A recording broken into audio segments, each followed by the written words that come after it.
is not the original Hawaii. We talked about the spread offense and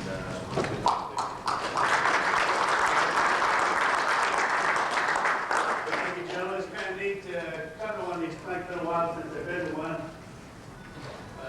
When I first started the four wides in the 60s, I was ostracized as being a little screwed up.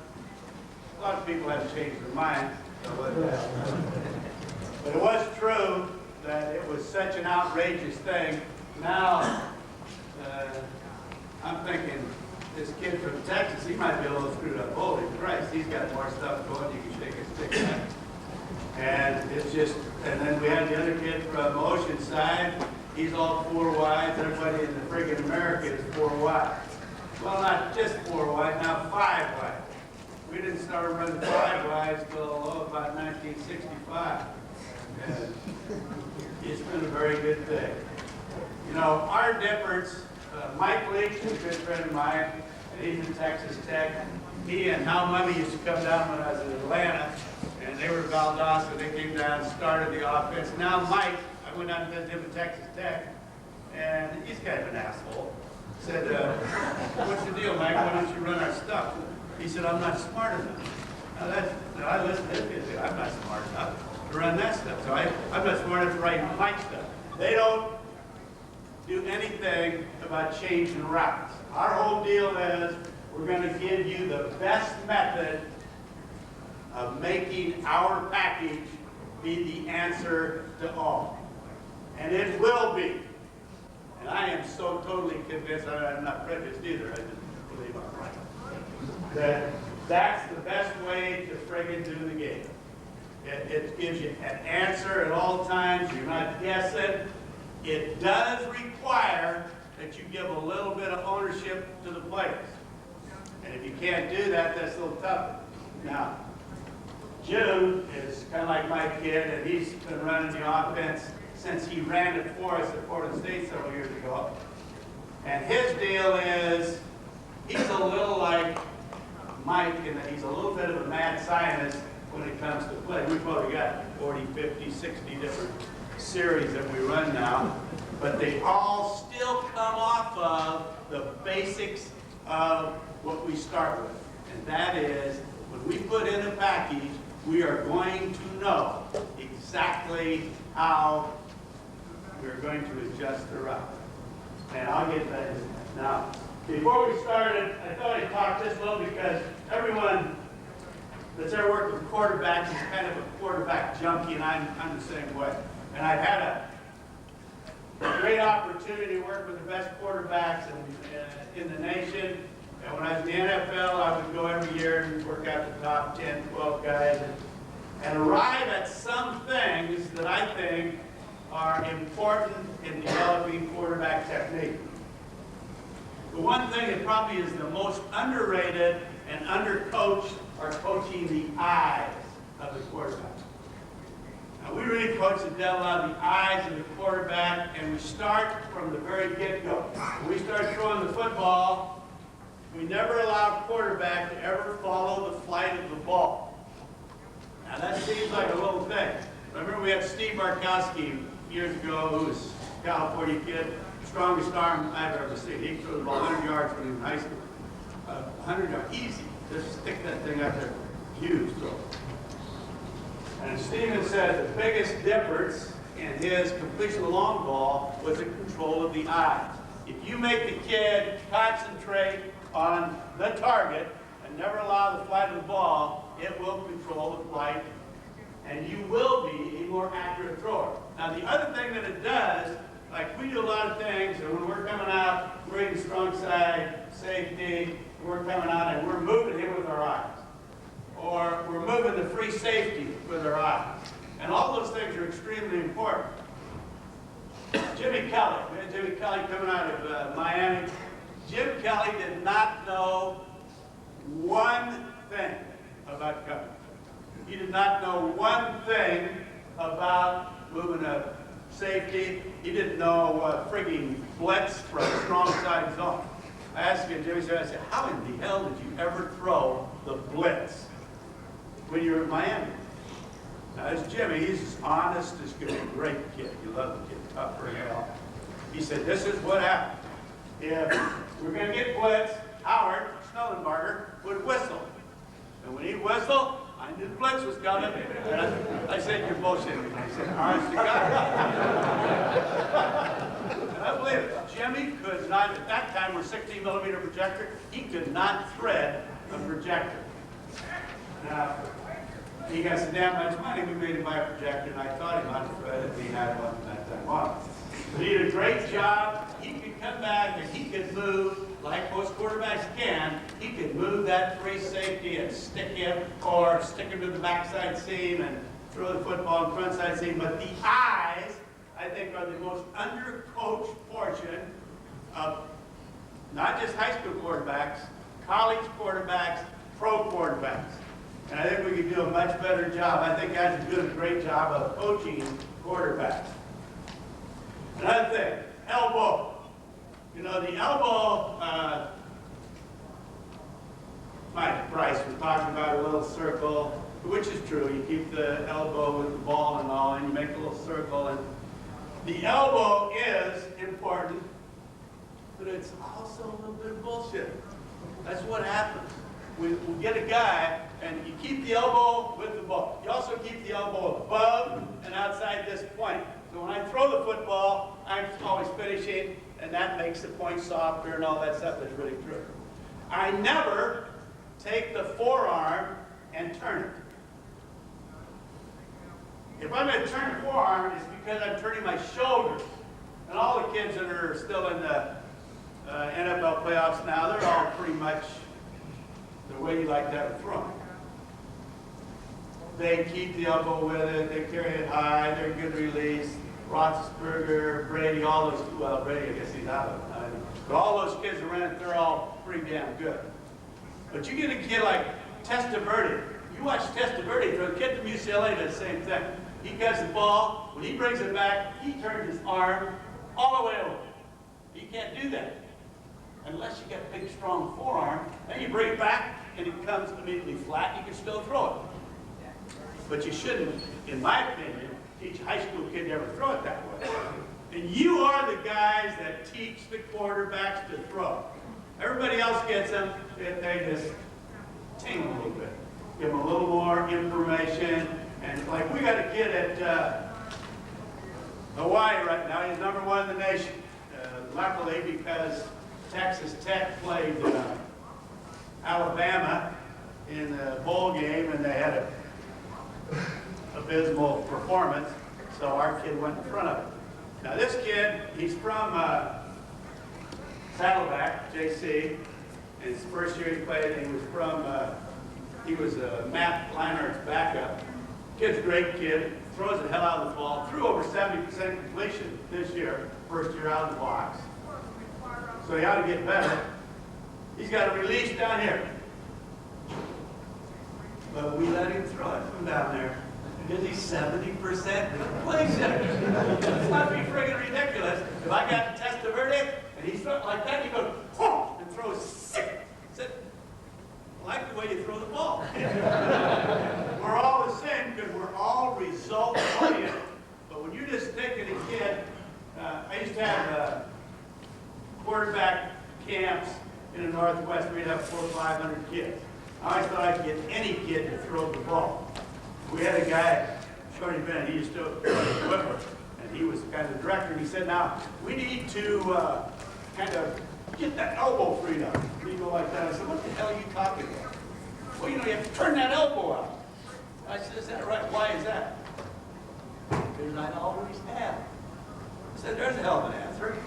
Because I always have. I said, that's bullshit, Shorty. You don't do that. Really? So we quit doing that. But he's been doing that for 5, 6, 7, 8 years. And like I say, you get a guy like Testaverde who'd make a believer out of it. Or the kid from UCLA. He was a 70% thrower this year. So you know that he can control it. So a lot of things that we do are still overruled by productivity. There's no question about that. Now, some of the things that I was watching when I was watching Mike Price's kid yesterday, the belly button. The great quarterbacks all got a fast belly button, and that's the way you get the motion. Now this, you got to keep it up there and all, but that's where the revolution comes. That's how you throw the football. Great hitters got a fast belly button. All those guys got the fast belly button that are great quarterbacks. I was watching Mike's kid, Palmer, and he's got a very relaxed belly button. He doesn't really pop, and so you don't get as much velocity. I had Jeff George at the same time that Marino was throwing. Jeff George, Joe Montana was just at the end of his career. Now, Jeff George had by far the fastest release of those three. Jeff George could throw a baseball when he was a high school kid over 100 miles an hour. Now, you look at him, you say, how can he do that? And I don't know. He's just a friggin' guy. But he's got something different in his body. All the great ones, they're little freaks. Barry Sanders, he's a freak. So I used to tell him, Barry said, you're a freak. He said, Coach, is that good or bad? In your case, that's pretty good. But they are. They're freaks. Reggie Bush, he's a freak. Oh, crap.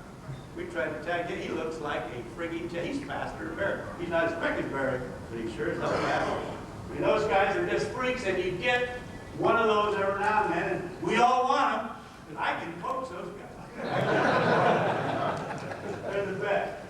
There's a couple things with, if you're teaching high school kids, that you get quails. One of them is the forearm. If you turn it, you get forearm. So you keep that thing, that forearm is only designed to screw you up as a passer. You know, if God would have made pastors, he'd have made them without the bones turning. But we got them to turn, so you got to keep that locked. And the other thing is locking the front leg. Now, if you lock the front leg, the ball either takes off or it drops on you. But it will do one of those things. Now, what's the front leg? Well, if I'm setting up, that is my left. But if I'm throwing on the move, like everyone does, even if you don't mean to, then this one is. And we tell the guys again, when you're throwing on the move, every guy has got 3 eyes. 3 sets. You got these right here. There's 2 of them. Then I got 2 more eyes. One of them is on the left shoulder, and the other is on the right knee. And if I'm going to be on the move, I'm throwing with all 3 of those going at the target. Well, I'm throwing that guy, bam, and let my belly button pop through and go. All right, now if I do that, and I come the other way, it's exactly the same thing. This, and this are on the line. So no matter whether you're going right or left, that's what we're doing. We're getting those in position. Now, I believe that it's much easier to set pass blocking by moving the quarterback right or left. If you move the quarterback to the right, you move him to the left, then either you got to roll and set, or you got to roll for on the move. Now we've done all of them. We've done thrown everything on the move. We've thrown everything set. We're now, or June is, everything is into shotgun, as more and more teams are doing. I'm still a little old, shit. I'm really old. So I gotta still believe that I get a better running game if I'm under the center. And always am so adamant about the potential of the run game, that we can get great run, that under the center is still, if I start tomorrow, it's my program, that's what I'm doing. I'm gonna be under the center, and I know that we can throw everything we need to throw from under the center. We very rarely threw anything, the years that I was coaching the NFL, from the gut. Some things, but very few. I think you get so much more, especially you got a kid like Barry, you better feature him a little. He will make you a better coach. No question about it. And as I said, the majority of great ones, quarterbacks are all throwing that way. Okay. Now, anything about throwing, just technique-wise, that anyone would like to talk about? I think that is extremely important. If we talk about nothing else, that's great. Yeah. The actual follow through should across your body come down. To the You know, that's something that Mike Price was talking about, he said he goes to his other hip pocket. I don't do that. I always just this, but let it go through. Now, I think it is important that you turn it to the outside, and I don't worry much about telling you the truth. This does make the ball softer. It makes the ball much easier to catch. I had a kid who played receiver for me that could throw the ball better than any quarterback that I had in high school. And he finished like this. And the ball weighed about 15 pounds by the time he got the receiver. And he couldn't get it soft. He just couldn't do it. It's, I guess, from throwing baseball. And I used to get the baseball pitcher, they used to kid the baseball coach, that'd be the last time he gets on that damn mound. We got him now, we're going to put that was BS. But you do take a couple of weeks to get the baseball throw out of your pitcher. And a lot of those quarterbacks are the best quarterback potential you got. Certainly baseball players, all of them could be a quarterback. They got the other stuff that you're looking for a quarterback. So I say no. In fact, I used to tell quarterbacks, there's a there, keep the elbow above and outside that, which gets you there. Now it comes down, you do let it come down, but that's where the ball's thrown. That's what I believe. Anything else? Yes, sir. What about the U or the C? Do you care about where the hand is under the ball, behind the ball, side of the ball? Like that. I'm trying to make that as flat as I can. You know, Mike was talking about, did you ever have a quarterback that didn't use the laces? Vince Evans played for me. Vince did not use the laces. He threw the damn ball so hard, if he threw with the laces, I mean, that thing would almost take you apart. I mean, he really sang it. Then I got on his ass and I said, why don't you use the damn laces? You make you look like a quarterback. It's okay. He did. He threw it. That was no big deal. But the ball got faster. It's a little more sting on it. And I had another kid who played for me, a kid in Texas, and he didn't use the laces. Yeah, he could throw it right through the damn wall, and he would. Couldn't throw it to receiver or anything, but he throw it to the wall. And I said, why don't you use the laces?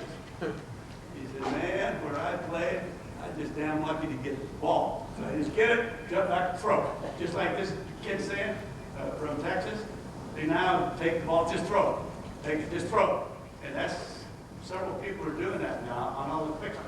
When they're in the gun, not taking any time, just taking it and throw it, which means you can. So it's probably overrated again. Got to have a bigger hand than I got if you're going to throw it down. Anything else? Okay, then let's talk about the routes. The best way to play the damn game. Would you believe this? Atta baby. Because I believe it is. Okay, here's what we got. We're going to take a couple of routes, and we're going to say, here's the deal. We are going to kick your ass. And I don't care what you do, we are going to kick your ass. And if we don't kick your ass, at least we got an answer for everything you've got.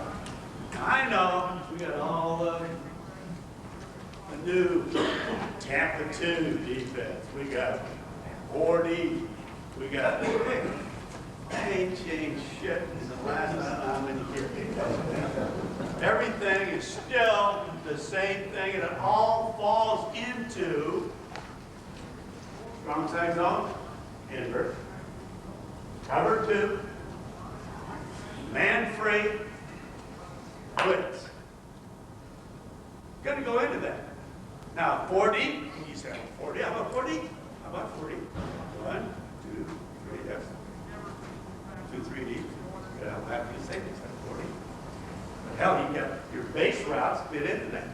Same with anything else. Tampa 2, what's Tampa 2? You got 2 half-field safes, you gotta take them to deep middle. That's a big deal. So everything's gonna fit into those particular coverages. And all we gotta do is attack those coverages.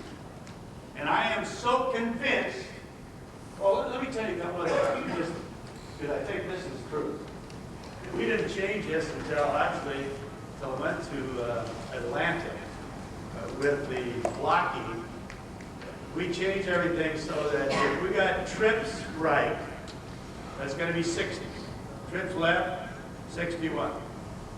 Single receiver right, that's 80. Single receiver left, that's 81. Balance, 90, 91. Now that seems like a little thing, but if your linemen are making line calls, you definitely should call it that way. Because whoever's making the calls, whether it's your center or you get your guard or tackle, whoever's making those calls, it makes it so much easier if you identify where the receivers are.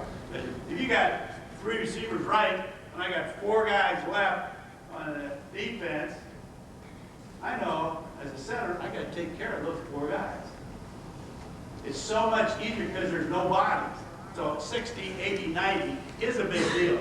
And I remember when we first started in Atlanta, I was telling our line coach, I had come up with this brilliant idea. I wanted to know, goddamn, he should appreciate it. He said, he looked at me like, what? 2 weeks later, he said, Jesus Christ, Mouse, I'm sure glad we used the 60, 80, 90. And that's the difference. Once he got it figured out how important it was, then it was a big deal. It really is important.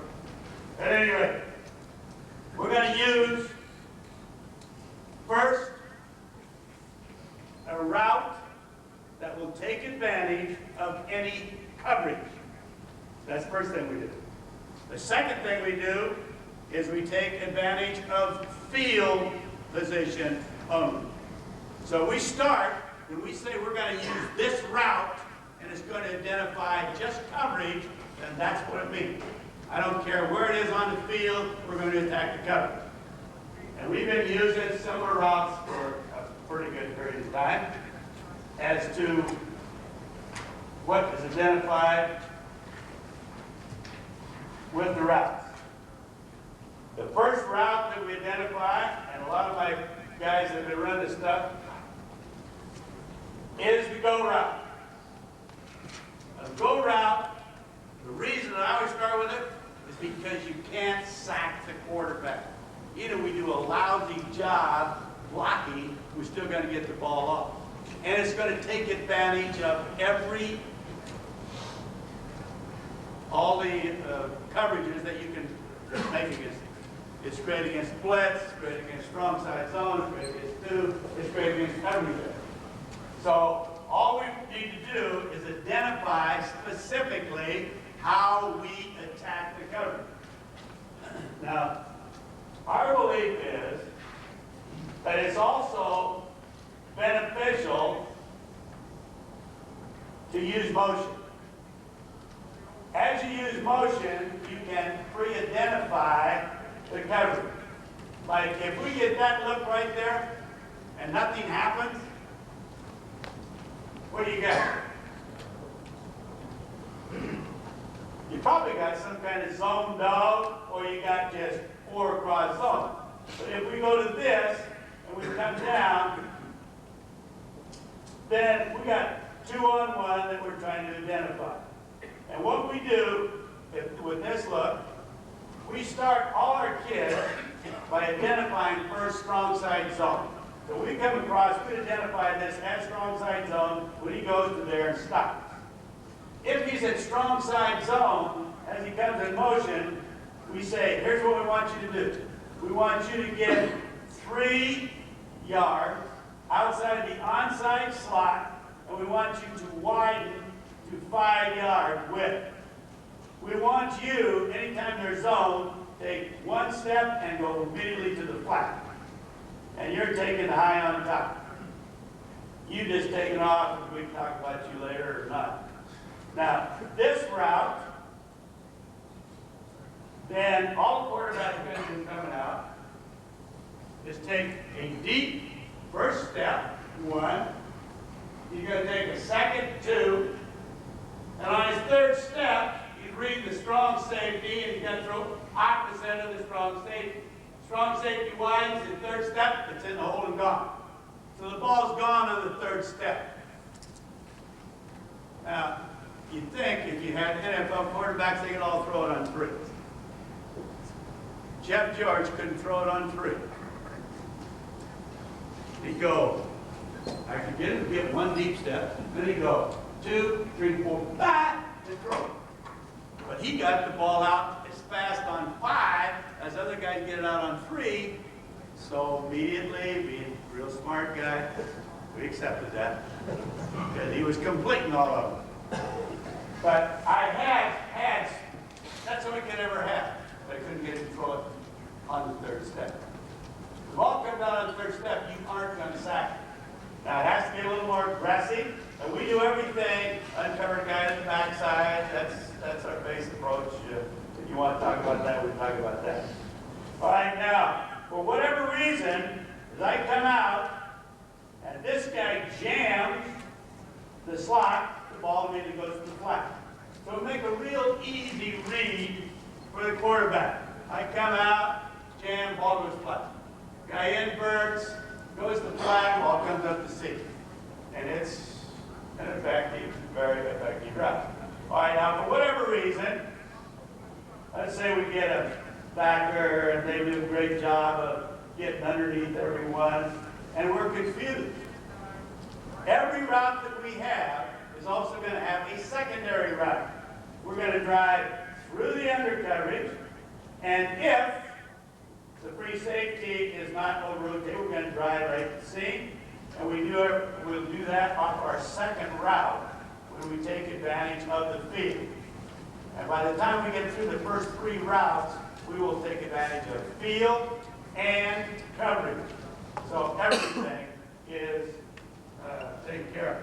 Now the stuff that Mike Lake's doing and Coach from Texas doing, that's all our 3-step route games. That's just the ball coming out, that's your slant stuff, that's just the quick game, 14, 15 game, where you just, there's no anything except I just see it, throw the ball, and it's a part of it, but it's just not a part of the read route. Okay, now, if we see this look, and we come across, and there's no movement, and we're anticipating cover 2, and what we do in cover 2, if the backer sits right there, we just let it continue halfway between the Z and the Y and hit him uncovered 100% of the time. If again, he widens, and we get 3 to 5, widen and use him just like the strong safety read. So we are throwing the route off of that outside backer. Remember we played Lawrence Taylor. Now he's playing on this side. He would not give a shit who was out there. He's got knocked out of your quarterback. So we run motion, hit him uncovered. Hit him uncovered. Parcells would call his boy over, he'd say, hey, listen. Then he'd widen back out, and he'd go about 3 plays, and they say, screw it. You're going to go get your quarterback in. Problem is, he's getting your quarterback. But you can take advantage of the people. All right, now, my belief is, obviously you got corner roll on cover 2. And I used to actually do this when I was coaching in high school. I would call, if that guy's rolling hard, get positive release outside, and if he's getting positive release and clean, I would just tell the quarterback, Z go, hit, Z, and we just throw it to him. Now, we do now, and we have for quite a while, read it from outside in. My belief is you can't tell a quarterback to read both things. So if we're going to read it from the corner outside, and we're playing a cover 2 team, we